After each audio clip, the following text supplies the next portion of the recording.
দুই বন্ধু হারি আর মিন্টু একসাথে কলেজে পড়ত। দুজনেই নতুন জায়গা ঘুরতে খুব পছন্দ করত, তাই ওরা প্রায় একসাথে ঘুরতে বেরোতো। একদিন মিন্টু দৌড়ে হারির কাছে আসে। হরি, হরি শোন, আমি একটা দারুণ খবর এনেছি তোর জন্যে। আরে আরে, একটু নিঃশ্বাসটা নে।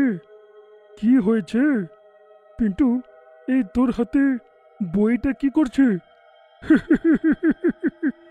তুই আবার বই পড়া কবে থেকে আরম্ভ করলি?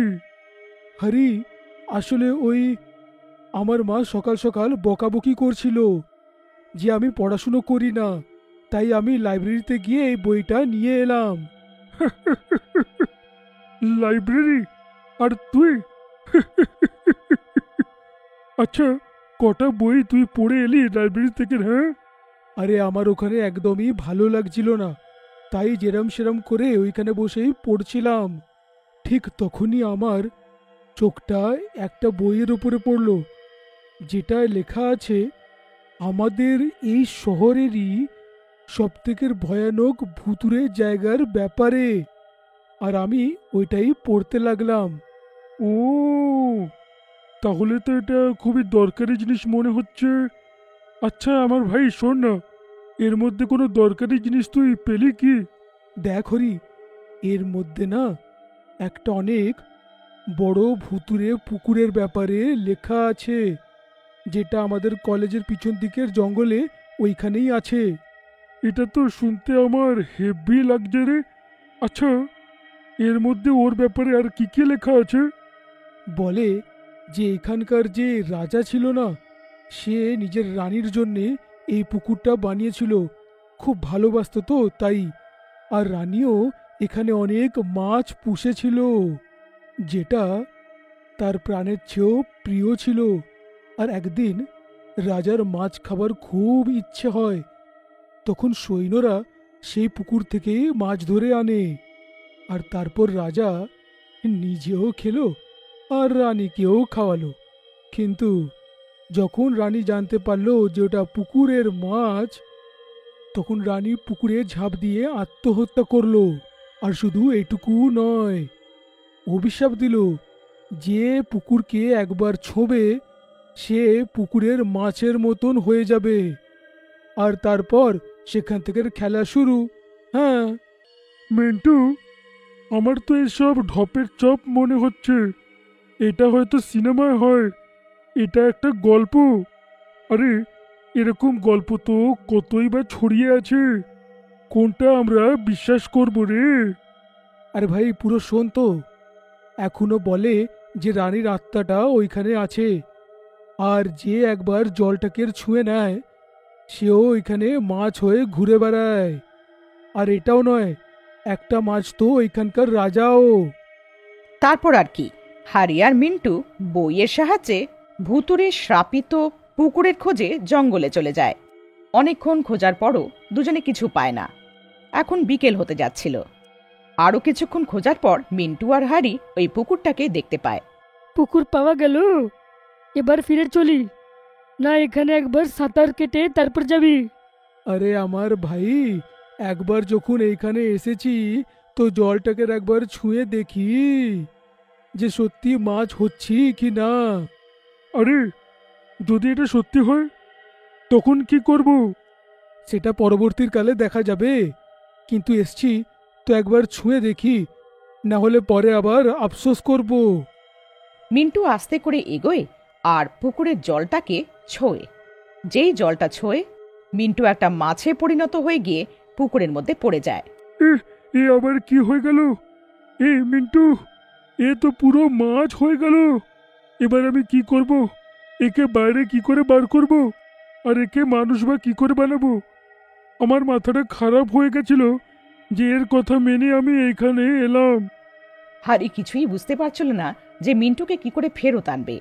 তখনই হারির নজর ওই বইটাতে পড়ে, যেটাতে দেখে মিন্টু হারিকে ওই পুকুর অব্দি এনেছিল। হ্যাঁ, এই বইটার মধ্যে কোনো উপায় লেখা থাকবে, এটা বরঞ্চ পড়ি। হারি বইটাতে পুকুরের বিষয় পড়তে শুরু করে।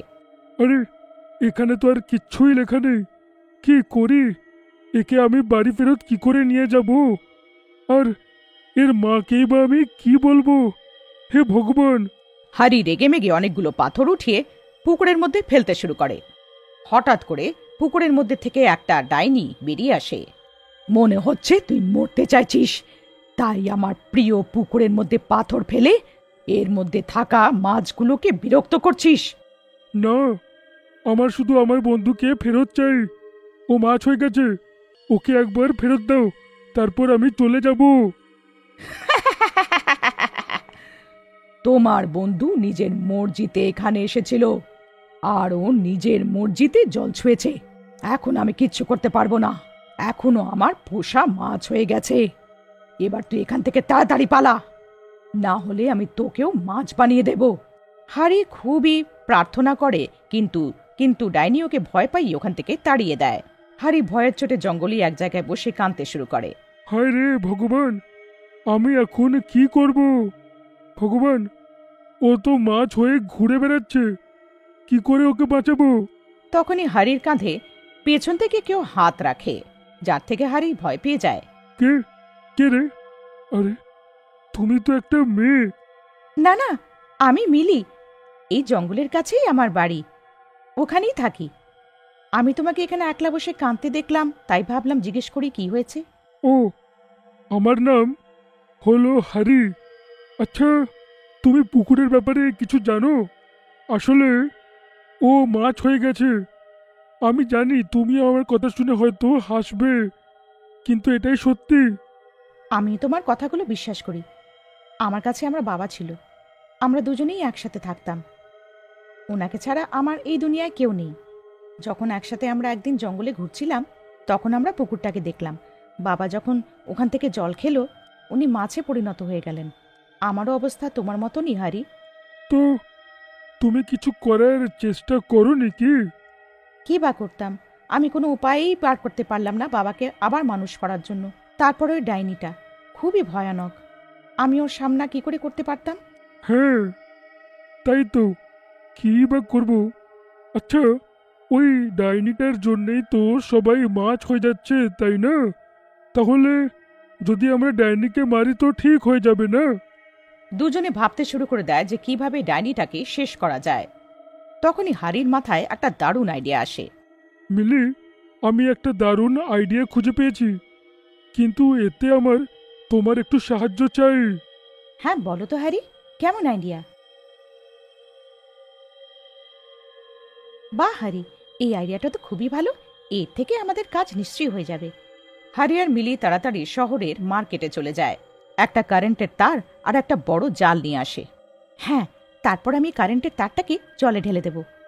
এই তারটা আমার বাড়ির সঙ্গে লাগানো, এর থেকে পুরো জলে কারেন্ট লাগতে শুরু করবে, আর ওই ডাইনিটা নিশ্চয়ই এর জন্য ছটফট করে মরে যাবে।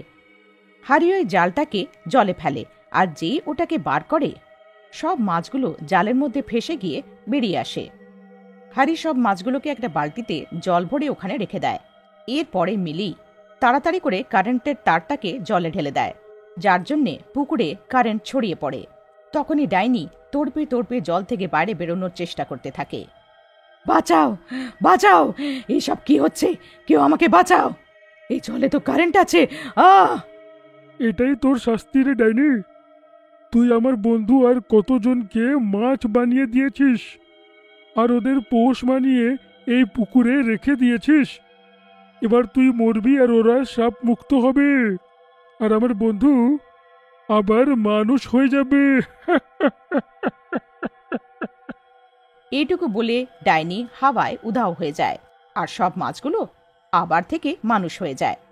তার মধ্যে দুজন লোক মিন্টু আর মিলির বাবাও ছিল। ধন্যবাদ মিলি, তুমি আমার প্রাণ বাঁচিয়েছ। তাহলে আজ থেকে তুমি আমার বন্ধু। আচ্ছা, তোমার যদি সাহায্যের দরকার হয় তুমি কিন্তু আমায় জানিও। না না, উল্টো আমি তোমাদেরকে থ্যাংক ইউ বলতে চাই। তোমাদের দুজনের জন্য আমার বাবাকে ফেরত পেয়েছি।